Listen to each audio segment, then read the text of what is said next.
Boa noite, meus irmãos. Que graça e paz da parte do Senhor Jesus Cristo. Muito bom poder estar aqui, até porque a última vez que eu estive aqui foi em agosto de 2013. Não por falta de convites, pastor Aguinaldo e presbítero Caio já tiveram em ocasiões diferentes me fazendo convites que, infelizmente, não por falta de vontade, mas coincidia com datas que a gente já tinha pequenos compromissos, mas compromissos que não podíamos abrir mão e por isso demoramos tanto tempo para voltar aqui a esta igreja e poder compartilhar com vocês de momentos estudando a palavra de Deus. Eu lembro perfeitamente aquela ocasião que estive aqui, falei sobre missões, mas falei sobre missões e tem um aspecto que muito se assemelha ao que eu vou falar hoje sobre família. Falei de missões para a glória de Deus. E hoje nós queremos falar de família para a glória de Deus, porque a temática já está ali, né?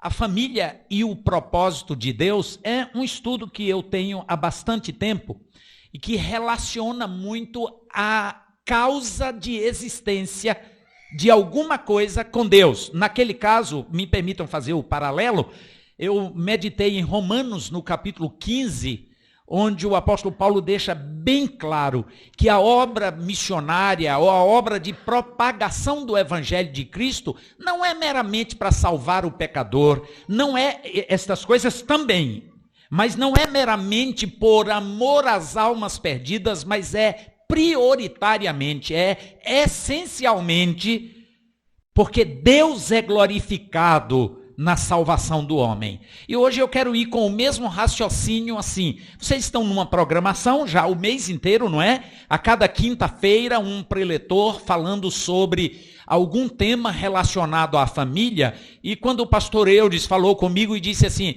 veja o tema que você quer falar, então eu pensei logo nisso. E passei no mesmo dia essa ideia para pensar assim, para que existe família? Qual é a causa da existência da família?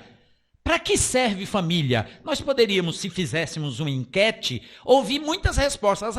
Porque família dá prazer, porque família traz nossa felicidade, porque família nós compartilhamos o amor, porque família isso, porque família aquilo e tal. Mas, na verdade, o que eu quero deixar hoje bem registrado, não que os irmãos não saibam, mas eu espero conseguir fazer isso com a graça de Deus, de uma forma muito contundente e direta.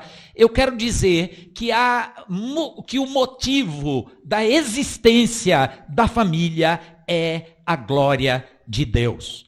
E que, portanto, Deus, o Criador, ele estabeleceu desde sempre um propósito para a família. E este propósito não pode ser quebrado. O mundão, esse mundão perdido de hoje, estas ideologias, né? Eu tenho que me controlar para não falar sobre isso hoje, porque o apelo é muito forte, mas estas ideologias mundanas que têm de todas as formas possíveis atacado a família, é simplesmente uma única estratégia maligna de fazer os seres humanos perderem completamente de vista o motivo pelo qual eles existem, a glória de Deus. Então, toda esta deturpação que há em torno da família é para tirar a nossa vista da glória de Deus. Foi para isto que nós fomos criados. Portanto, meus queridos, antes ainda de ler um texto, eu gosto de fazer uma introduçãozinha simples, que é assim. Bom, nós sabemos que, pode dar um cliquezinho, que o conhecimento profundo da Bíblia, aliás, antes de ler ali, deixa eu fazer uma ressalva. Minha esposa diz assim, meu filho, você faz uns slides com tanto conteúdo que se você mandar o slide sozinho, ele prega sem precisar de você. Eu digo, ótimo, é que eu aprendo muito visualmente, e aí eu acho que todo mundo é igual a mim, então eu acabo fazendo muito isso, usando muito, dizem que não é muito didático, mas eu utilizo. Bom, a didática, que me perdoe. tá? Mas eu gosto de utilizar. Aí eu faço o comentário, mas eu queria que vocês refletissem sobre esta primeira página. O conhecimento profundo da Bíblia é o quê? É indispensável para qualquer pessoa ou família que queira estar em conformidade com os planos e propósitos de Deus. Qualquer pessoa ou família que queira estar em conformidade com os planos de Deus precisa conhecer o quê? As Escrituras. Errais não conhecendo as Escrituras nem o poder de Deus. Então, a ignorância das Escrituras é extremamente nocivo, é perigoso para a pessoa como indivíduo e para toda a família. Por quê? Porque eu creio perfeitamente que a Bíblia alcança o ser humano por completo em todos os seus aspectos. Por que eu digo isso?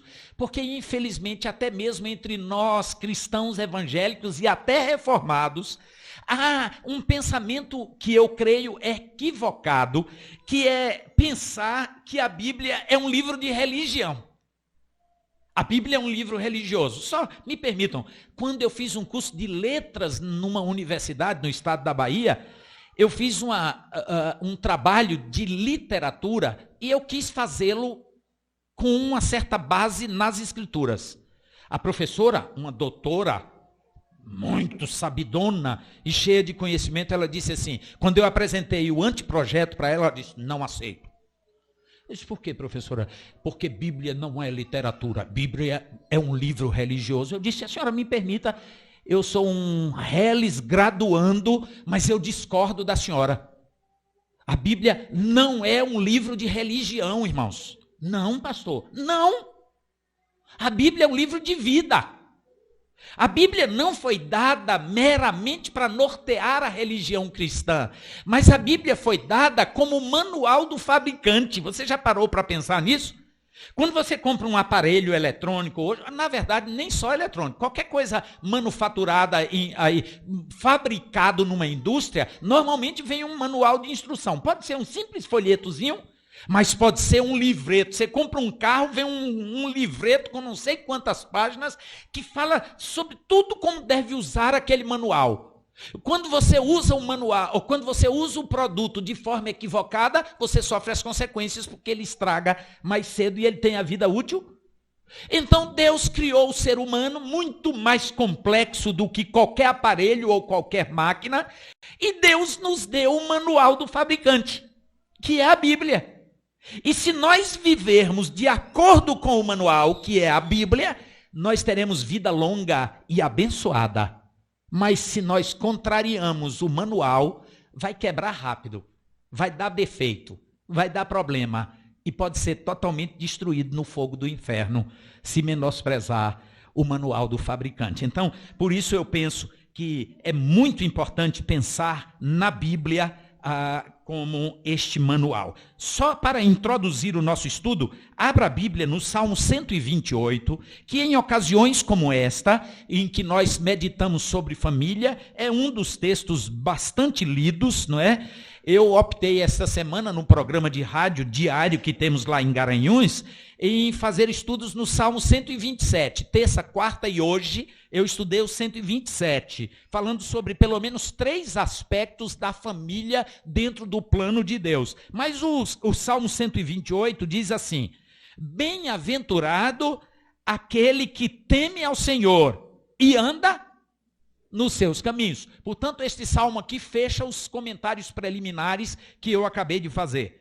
Do trabalho de tuas mãos comerás, feliz serás, e tudo te irá bem. Tua esposa no interior de tua casa será como a videira frutífera. Teus filhos, como rebentos da oliveira à roda da tua mesa. Eis como será abençoado o homem que teme ao Senhor. O Senhor te abençoe desde Sião, para que vejas a prosperidade de Jerusalém durante os dias da tua vida, e vejas os filhos de teus filhos, paz sobre Israel. Sem fazer uma exposição deste texto, mas o salmista aqui, ele reflete neste salmo o homem feliz. O homem bem-aventurado é aquele que teme ao Senhor e é aquele que anda no caminho do... O resto é conversa fiada. Entende o que é que eu estou querendo dizer com essas palavrinhas assim, parecendo palavras de efeito? O resto é conversa fiada, não há outro caminho. É isto aqui ou a derrocada? É isto aqui, é conhecer a Deus e andar no caminho dele, no caminho traçado pelo Senhor. É conhecer o plano de Deus e viver dentro do plano de Deus, ou viver infeliz a vida inteira. E ainda correndo o risco da eternidade sem Deus no castigo eterno. Portanto, é importantíssimo nós conhecermos o plano de Deus. Pode dar mais um cliquezinho? A família e sua missão. Então eu quero agora refletir com os irmãos um pouquinho sobre a missão da família. Desde a queda de Adão e Eva, nossos primeiros pais, lá no Éden, a família vem enfrentando uma desagregação sem tamanho. Parece que cada ano que passa é pior. E hoje me parece que há uma desestruturação total da família. Daquela que é a célula máter da sociedade, como já disse um bom baiano como eu, o Rui Barbosa, que diz que a família é a célula máter, é a mãe, a primeira, a que dá origem à sociedade. Preste atenção se não é. Família é reflexo, sociedade é reflexo de família. Família bem, sociedade bem. Família mal, sociedade mal. Família desestruturada, sociedade desestruturada. Entendem por que lá no começo eu disse que talvez hoje a maior estratégia de Satanás seja fazer com que as pessoas queiram subverter o plano original de Deus, o propósito de Deus, e até mesmo faz parte deste plano do maligno fazer com que crentes verdadeiros vivam um cristianismo meia boca, de meia tigela, um cristianismo arranjado, que não está perfeitamente ajustado ao plano e ao propósito de Deus. Quantas famílias cristãs têm sido desajustadas? Quantos pais cristãos têm negligenciado a educação cristã dos seus filhos? Quantos casais cristãos têm negligenciado a vida de comunhão com Deus, de estudo da palavra e, portanto, de aplicação dos propósitos de Deus para a vida em família, para a vida no lar? Quantas famílias ditas cristãs acabam revelando no seu dia a dia valores que são contrários aos valores ensinados por Deus na sua palavra?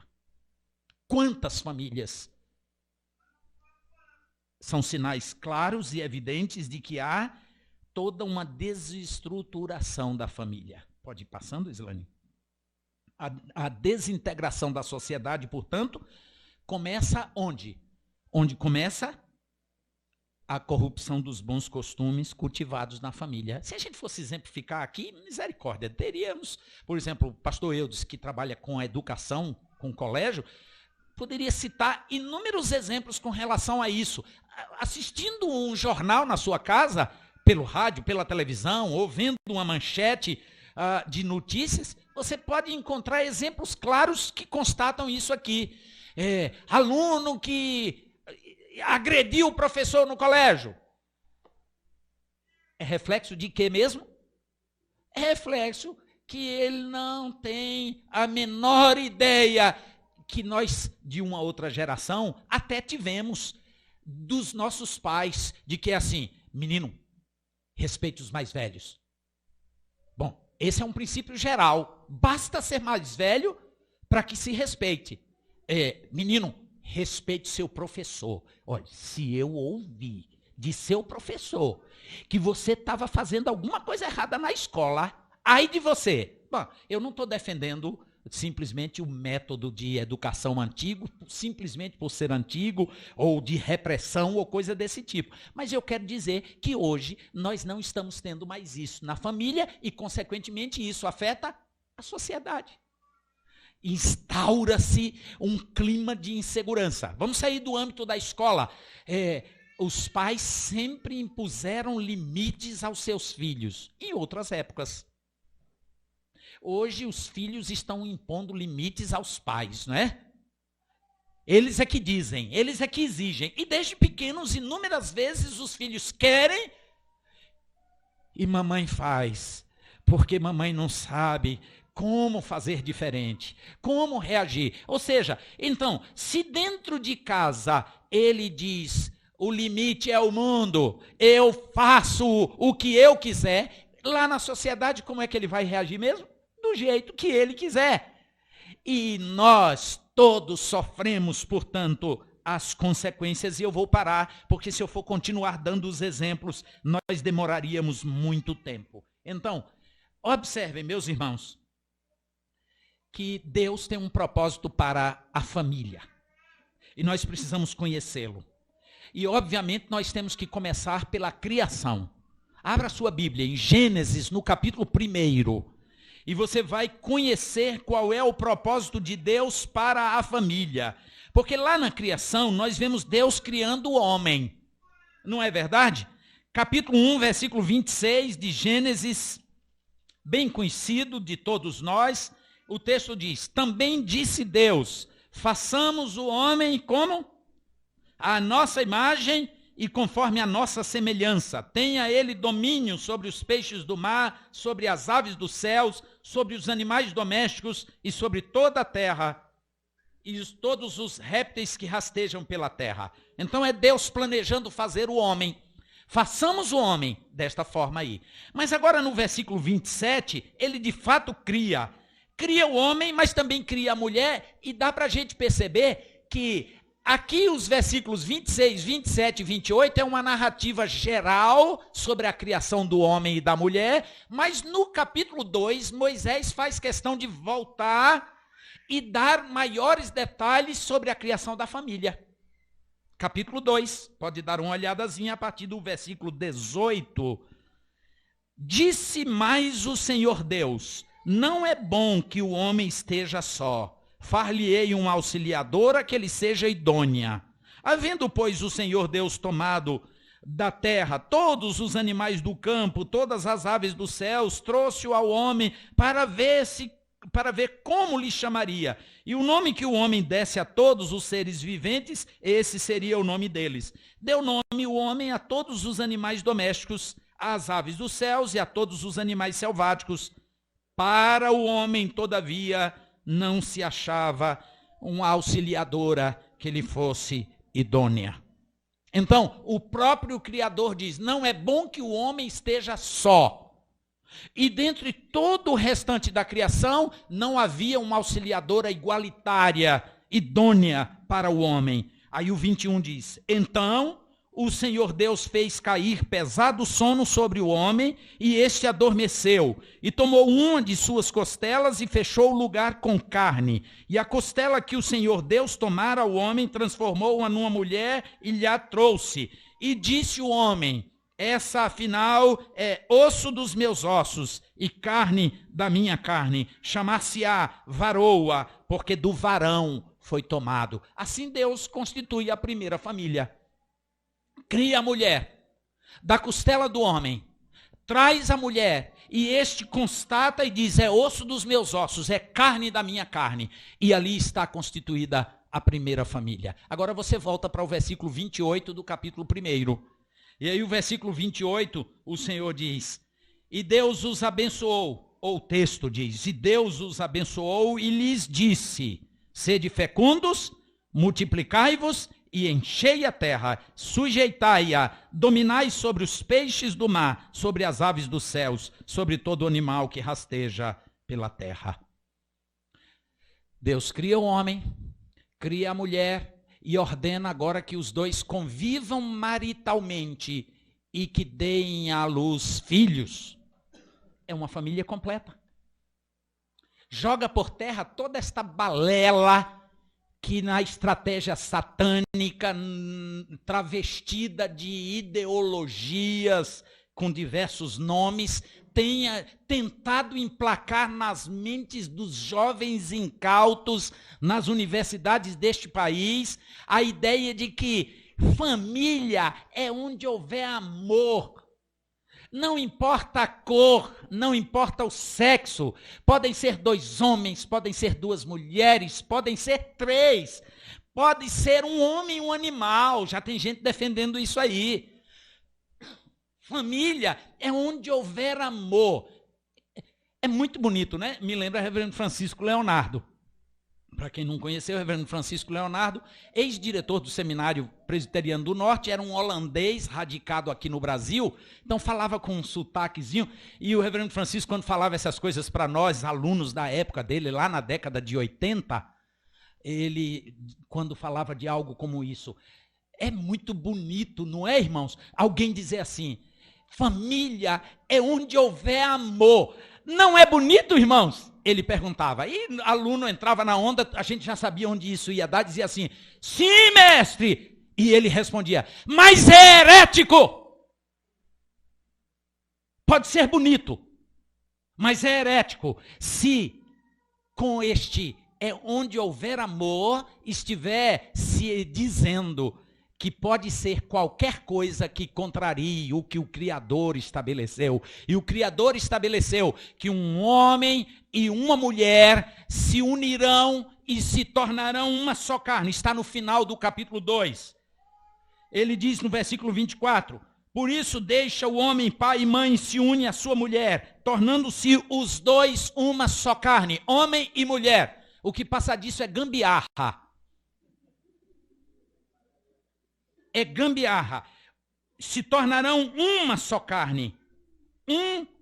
O outro. O homem e sua mulher estavam nus e não se envergonhavam. O Criador assim escolheu. Mas você já parou para se perguntar por quê? Aí é onde entra diretamente o tema do nosso estudo, o propósito de Deus para a família. Qual foi o propósito do Criador ao estabelecer desta forma um homem e uma mulher?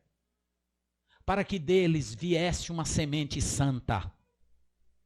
Porque Deus desde sempre quis estabelecer que ele queria entre as suas criaturas uma família de muitos filhos semelhantes a ele. Por isso ele cria o homem à sua imagem e à sua semelhança.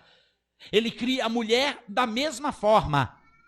E junta os 2 e diz, crescei e multiplicai-vos e enchei a terra. E eu não resisto. Toda vez que eu falo sobre esse assunto, eu conto a mesma história para tentar ilustrar, para colocar da forma mais simples possível, sem subestimar a inteligência de ninguém, mas querendo ser exageradamente claro. Você já parou para pensar por que Deus disse aos seres mais inteligentes da criação, o homem e a mulher, crescei, multiplicai-vos e enchei a terra? Você já percebeu que na narrativa da criação, Deus não disse palavras semelhantes a estas a nenhum outro animal? Vou citar como exemplo aqui quem eu mais conheço de vocês aí, além do Valdeci, do Esdras, do Caio, o Zuzinho ali, das reuniões do presbitério Agreste. Então, eu já fui lá no sítio de Zuzinha uma vez e vi umas vaquinhas lá e o leite. Não é? Tá. Ainda tem, Zuzinha, umas vaquinhas?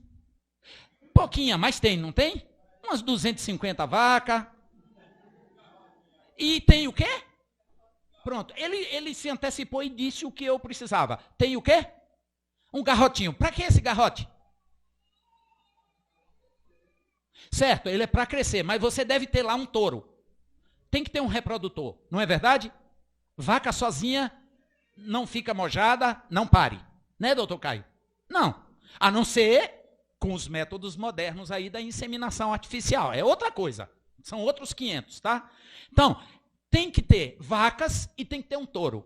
Mas me diga uma coisa, Zuzinha deve já ter feito isso. Prendeu o rebanhozinho dele todo no curral, subiu na cerca para ficar mais alto do curral e para todos eles verem. Presta atenção aqui, vacas e boi. Todo mundo, olha para mim, presta atenção. Crescei, multiplicai-vos e enchei minha fazenda de bezerrinhos. Já fez isso? Nunca fez isso, mas não fez por quê? A resposta é óbvia, é bem óbvia. Por que ele nunca fez isso? Porque não precisa. Não precisa. Colocando o macho e a fêmea no instinto natural, quando a vaca estiver no cio, automaticamente eles se atrairão e virão os bezerros.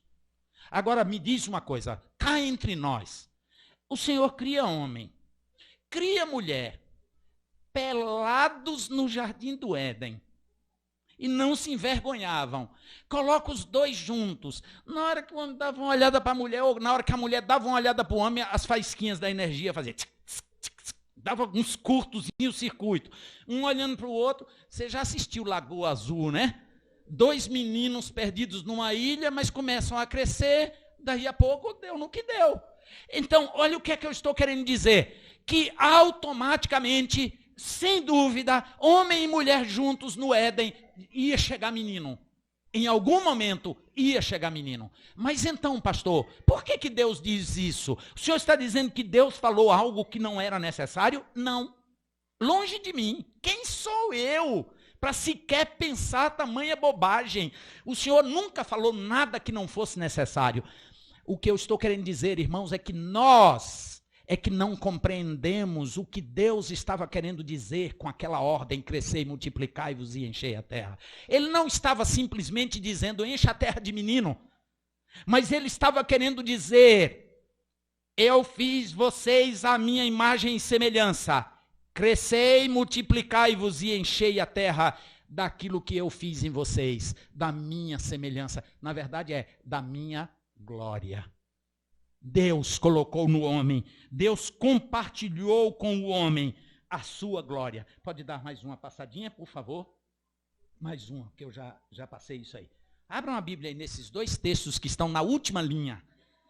Isaías capítulo 11, versículo 9, é muito semelhante a Abacuque 2,14. Vamos lá. Quem encontrar, lê em voz alta.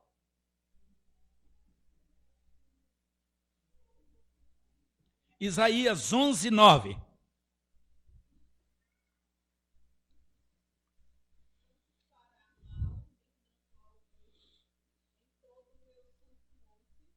Por quê?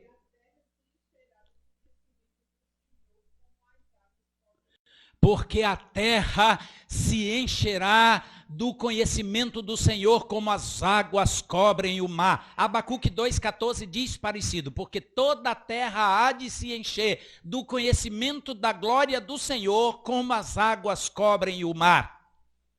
Quando Deus diz ao homem e à mulher, crescei, multiplicai-vos e enchei a terra, era mais do que apenas povoar a terra, era povoar a terra da glória de Deus, porque Deus é glorioso. E ele quer, de fato, ser glorificado em toda a terra. E a família foi o instrumento escolhido por Deus para ser glorificado em toda a terra. Ele cria o homem à sua imagem e semelhança, ele cria a mulher à sua imagem e semelhança, ele diz, cresçam e multipliquem. Portanto, há uma lei da natureza que diz assim, cada ser reproduz segundo a sua espécie. Caio já foi chamado aí para fazer um parto de uma vaca que pariu um lindo porquinho? Nunca, nenhuma vez? Nem uma cabra que pariu um borreguinho de ovelha? Aí um menino pode até chegar lá no quintal do pastor Eudes e dizer assim, mãe, a galinha da terra pariu uma galinha da Angola. Não, não pariu, é porque ele pegou o ovo na Bahia a gente chama de saqué, popularmente, galinha da Angola, galinha Guiné, pegou um ovo, colocou para deitar numa galinha choca, galinha de terreiro, e aí nasceu um pintinho da outra, e alguém pode até confundir e dizer, tá vendo que o pastor estava errado? Uma deu origem a um filho de outra espécie. Que nada, o ovo era da outra, era da mesma espécie, ou seja, cada ser reproduz segundo a sua espécie. O que é que eu estou querendo dizer com isso? Se nós fomos criados à imagem e semelhança de Deus, os seres que nós reproduzimos são a imagem e a semelhança de Deus. E Deus assim povoaria toda a terra. Por isso, ele não criou o homem sozinho. Ele criou o homem e disse, não é bom que esteja só. E vou fazer uma auxiliadora idônea. Então, ele cria a mulher. Portanto, o propósito... Pode dar mais uma passadinha, por favor? Isso. O propósito de Deus tem tudo a ver com a missão da família. Encher a terra da glória de Deus. Mas acontece que o pecado deteriorou o homem, estragou o homem, afetou por consequência a família. O texto de Romanos, no capítulo 3, o apóstolo Paulo diz, versículo 10, não há um justo, nenhum sequer. Não há quem faça o bem, não há quem busque a Deus. Versículo 12 diz, todos se extraviaram, a uma se fizeram inúteis para cumprir o propósito de Deus. E no versículo 23, que a gente conhece de cor, diz o quê? Todos pecaram e destituídos estão da glória de Deus. O pecado atrapalhou. O pecado quebrou a imagem do homem, ou a imagem de Deus no homem. O pecado não fez o homem perder completamente a imagem de Deus, mas perdeu a perfeição da imagem de Deus. Ele ficou deteriorado. Pode dar um clique. Mas o propósito de Deus não mudou, irmãos. Apesar do pecado, apesar de toda esta degradação que nós enfatizamos no início da nossa sociedade, porque há uma degradação da família, há uma degradação da sociedade, mas Deus não mudou o seu propósito. Continua sendo aquilo que eu coloquei em amarelo ali. Deus deseja ter uma família de muitos filhos, semelhantes a Ele. Mas como o pecado estragou o homem e o homem perdeu essa semelhança ou a perfeição desta semelhança, Deus enviou o seu Filho Jesus para resgatar o homem, para restaurar a família, para que o homem seja habilitado a continuar a cumprir o propósito de Deus. Abram a Bíblia em Romanos capítulo 8, versículos 28 e 29. O 28 é bem conhecido, eu tenho certeza que pelo menos os irmãos mais velhos conhecem de cor. Paulo diz assim, sabemos que todas as coisas cooperam para o bem daqueles que amam a Deus, daqueles que são chamados segundo o seu propósito. Lá no IBN, os alunos são obrigados a decorar esses versículos, entre outros. E eu costumo dizer assim, este é o tipo de versículo que não pode ser lido ou repetido só pela metade. Tem que ser lido até o final. Sabemos que todas as coisas cooperam, e não diga assim, coopera para o seu... Eu já ouvi crentes chegarem assim, por exemplo, você vai no velório de uma família, de uma pessoa que morreu, não era cristã, e os familiares também não são, mas a fim de dar uma palavra de consolo, às vezes o cristão chega lá e diz assim, olha, mas que Deus conforte seu coração, porque a Bíblia diz que todas as coisas cooperam para o nosso bem. Não diz. A Bíblia não diz que todas as coisas cooperam para o bem de todo mundo, ou de qualquer pessoa. O que esse versículo 28 diz é, sabemos que todas as coisas cooperam para o bem de quem? Duas cláusulas aí, daqueles que amam a Deus e são chamados segundo o seu propósito. Esta palavra aí ganha uma conotação toda especial, porque Deus tem um propósito para a família, tem um propósito para o ser humano, e este propósito pode estar descrito aí no versículo 29. Eu já disse de qual o 28, agora vamos ler o 29. Porquanto aos que de antemão conheceu, também os predestinou. Aquela palavrinha que os avessos ao presbiterianismo não gostam, né? Calma aí, não fui eu que inventei, não foi Calvino que inventou, não foi Paulo que inventou, foi o Espírito Santo que mandou ele escrever, e ele escreveu, porquanto aos que de antemão conheceu, a estes predestinou, mas predestinou para quê? Para serem, como é que diz o texto? Conformes à imagem do seu Filho, a fim de que ele seja, ele quem? O Filho. Quem é o Filho de Deus? Jesus. A fim de que ele seja o primogênito entre muitos irmãos. É daí que eu tirei a frase: Deus quer ter uma família de muitos filhos semelhantes a Jesus. Veja se o texto não está dizendo isso.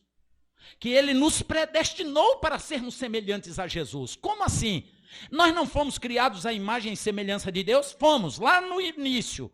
Mas o pecado estragou. Mas Deus diz: eu vou restaurar. Como ele faz isso? Ele manda o seu filho Jesus para restaurar em nós a imagem de Deus. A gente nem sabe mais como é Deus. Depois do pecado, ninguém consegue descrever Deus. Eu gosto de fazer esse teste assim. Se a gente perguntar: quem é Deus para você? A maioria das respostas é assim: Deus é amor. Vai ter gente que vai dizer: Deus é tudo. Deus é meu pai. Deus é o que mais? Deus é meu amigo. Deus é verdade. Deus, qualquer uma destas palavras pode até revelar algum atributo de Deus, mas não descreve Deus. Porque o homem, depois do pecado, tem enorme dificuldade de dizer quem é Deus. E é exatamente por isso que o Evangelho de João, capítulo 1, abra aí, Evangelho de João, capítulo 1, versículo 18, ele diz: ninguém jamais viu a Deus. Mas tem a resposta: mas o Deus unigênito que está no seio do Pai é quem o revelou. Portanto, Jesus é a imagem perfeita da glória de Deus. E ele veio a este mundo para que nós pudéssemos ver Deus. E para que Deus restaurasse em nós a sua imagem. Portanto, a família cristã tem como missão ser a imagem de Deus, o reflexo da imagem de Deus nesta sociedade. Pode dar um clique? Eu já mencionei isso. Como o homem se esqueceu de Deus, então ele enviou o seu filho Jesus para mostrar o único caminho para alcançarmos o seu propósito. Já viu aí João 1, 18? Volte para o versículo 10 até o 14, do mesmo capítulo 1 de João. Diz o quê? Alguém leia.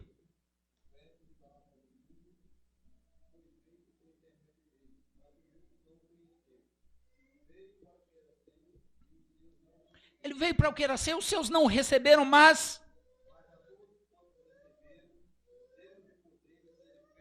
de serem feitos o quê?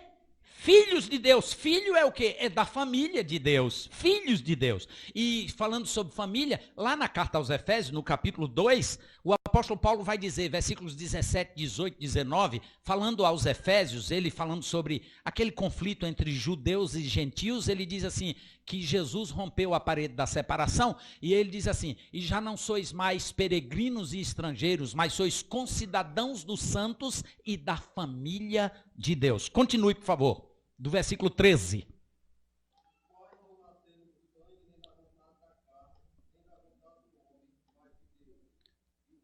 Se fez carne e habitou entre nós, e agora? E vimos a sua glória, glória como do unigênito do Pai. Jesus se encarnou gloriosamente para nós vermos a glória de Deus em Jesus. E, portanto, hoje a solução para a família está em Jesus. Restaurando vidas individualmente, ele restaura a família e ele habilita a família a ser reflexo da glória de Deus. Aquele texto de 1 aos Coríntios está apontado ali, capítulo 15. Capítulo 15 de 1 Coríntios é um dos meus preferidos, enorme, onde Paulo fala sobre a ressurreição, a de Jesus e a nossa também. Aquele texto que Paulo diz assim: se não há ressurreição, Cristo não ressuscitou, nós também não ressuscitaremos, somos os mais infelizes dos homens, tal, tudo bem. Mas sem falar da ressurreição, lá mais perto do final do capítulo, versículos 45 a 49, o apóstolo Paulo está falando como foi que a morte chegou aos homens pelo primeiro Adão. Porque ele diz assim: como o primeiro Adão morreu, todos morrem. Porque quem é filho do primeiro Adão é como ele, terreno e pecaminoso, e o salário do pecado é a morte.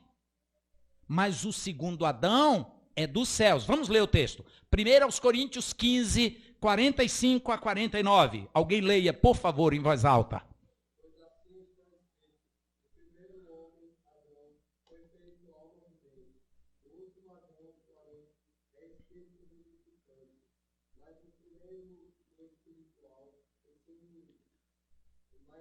Mas o primeiro não é o espiritual, e sim o natural.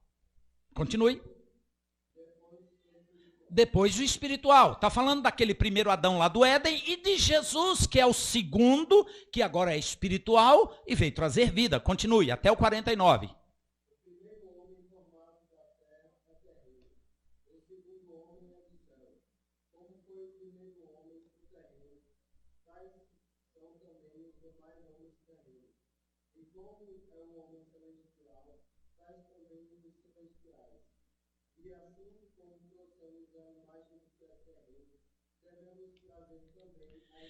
E assim como trouxemos a imagem do que era terreno, assim também devemos trazer a imagem do que é celestial. A imagem de Cristo em nossas vidas nos faz voltar a Romanos 8, 29. Todas as coisas cooperam para o bem daqueles que amam a Deus e são chamados segundo o seu propósito. Porquanto aos que de antemão conheceu, a estes predestinou para serem conformes à imagem do seu Filho, a fim de que ele, Jesus, seja o primogênito, o filho mais velho entre muitos irmãos. É a família de Deus. Portanto, Deus tem um propósito todo especial para a família. A família cristã tem que estar consciente do seu papel, e eu destaquei em amarelo, existe para a glória de Deus e deve, em decorrência dele, criar seus filhos no santo caminho do Senhor para glorificar a Deus. Portanto, irmãos, é um pecado terrível pelo qual o Senhor vai nos cobrar, se nós criarmos filhos para entregar ao mundo. Se nós criarmos filhos mundanos, se nós criarmos filhos sem inculcar neles, foi muito bom a leitura na liturgia de Deuteronômio capítulo 6, que Moisés já estava ensinando ao povo de Israel como era que deveria ensinar os filhos no caminho do Senhor, em casa, ao deitar, ao levantar, ao caminhar, ao trabalhar, em todas as ocasiões, em todas as oportunidades. Eu cito um exemplo assim, umzinho de meu filho, que talvez não fosse a hora, para muitas vezes a gente achar que não era hora para uma lição. Um dia eu fui buscar minha esposa e meu filho no colégio. Minha esposa ensinava no mesmo colégio que meu filho estudava. Ele era um garoto assim de 11 para 12 anos. E os dois entraram no carro, eu nem desci do carro, eles saíram do colégio, entraram no carro, e eu percebi que Pedro estava com a cara emburrada, todo chateado. Eu disse, o que foi? Ele disse, nada não. O que foi, meu filho? Nada não, eu que sou burro mesmo. Pronto, foi a resposta dele. Eu parei ali, mas logo que a gente chegou em casa, eu disse, o que é que houve? Aí a mãe, ele não queria falar, não estava com vontade de falar. Minha esposa disse assim, ele tirou uma nota vermelha em matemática. Minha matéria preferida na época de estudante, matemática, não era dele. E aí ele chegou assim, não é nada não, eu que sou burro mesmo. Então eu aproveitei e disse, vem cá meu filho, ele colocou a mochila lá, ele disse, Pedro, o fato de ter tirado uma ou mais notas baixas nesta ou naquela matéria, não quer dizer que você é burro. Quer dizer até que você tenha maior dificuldade naquela disciplina e que ela carece de um maior esforço, de uma maior dedicação para superar essa dificuldade. Mas não quer dizer que você é burro. Olha, meu filho, não existe essa coisa de pessoa burra. Agora, eu vou te dizer uma coisa. Pode até existir uma pessoa burra. Agora, burro, meu filho, é aquele que não aprende com a vida. Aí eu aproveitei, larguei matemática para lá, larguei nota baixa para lá, para dizer a ele, meu filho, burro você será se você não observar o ritmo do mundo e o ensino da palavra de Deus. Eu usei outras palavras, mas eu quis dizer isso para ele. Se você não observar que as pessoas que estão quebrando a cara neste mundo, que estão dando murro em ponta de faca, são as pessoas que não aprendem a andar no caminho do Senhor, meu filho. Então, burro é se você é criado na casa do Senhor, andando comigo para a casa do Senhor, no nosso lar, onde nós tememos a Deus e procuramos honrar ao Senhor. Se você não aprender isso, então você é burro. Alguém pode dizer, não era a hora certa não. Ele aprendeu. Ele aprendeu, se esforçou, não perdeu mais em matemática, tá? Eu nem falei mais de matemática, mas graças a Deus está com 26 anos, mas anda no caminho do Senhor, tem o temor do Senhor, e eu louvo a Deus por isso. Não foi só por causa daquela fala, não. Eu estou citando um único exemplo de que como nós podemos aproveitar. Você está em casa, todo mundo, a família sentada no sofá e está assistindo uma notícia na televisão. E porventura passa alguma coisa, aproveita, faz um comentário, ao invés de fazer o comentário, aquelas murmurações que muitas vezes cristãos fazem, é a hora de aproveitar para dizer assim, tá vendo meu filho, olha o que é que está acontecendo, falta temor do Senhor. Tá vendo essa baderna que está acontecendo aí? Você viu esses pseudos protestos que tem por aí, o de ontem, né? Ontem. É quarta, foi ontem mesmo. O de ontem, tá vendo, meu filho? Olha para aquilo ali. Tá vendo o qual... Não estou querendo fazer a cabeça de ninguém não, tá? A minha já está bastante feita quanto a isso, mas é a hora de aproveitar as oportunidades para ensinar os nossos filhos a temer ao Senhor sobre todas as coisas e a andar no caminho do Senhor, porque eles existem para a glória de Deus, porque a família existe para a glória de Deus. É um erro pensar que a família é para nosso prazer. O nosso prazer é a bonificação que Deus nos dá. Uma família que vive para a glória de Deus, há prazer para o marido, há prazer para a mulher, há prazer para os filhos, há prazer, irmãos, até na hora do castigo dos filhos. Tem coisa mais difícil para pai e mãe do que castigar filho? A não ser as mães que arrancam cabelos, né? Quando elas estão com raiva assim, menino, não faz isso não, cão. Não é? Ou coisa desse tipo assim, não, isso não é disciplina, isso é um mau testemunho horrível, porque você vai estar passando para seus filhos que com ira a cabeça dói, porque vem um cascudo ou vem um puxão de cabelo ou de orelha. Isso não é disciplina, nunca foi.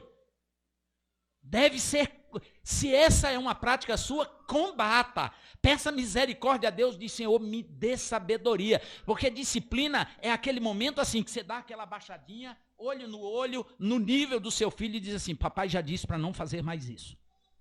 Ou mamãe disse que não. Mamãe disse que não adianta birra.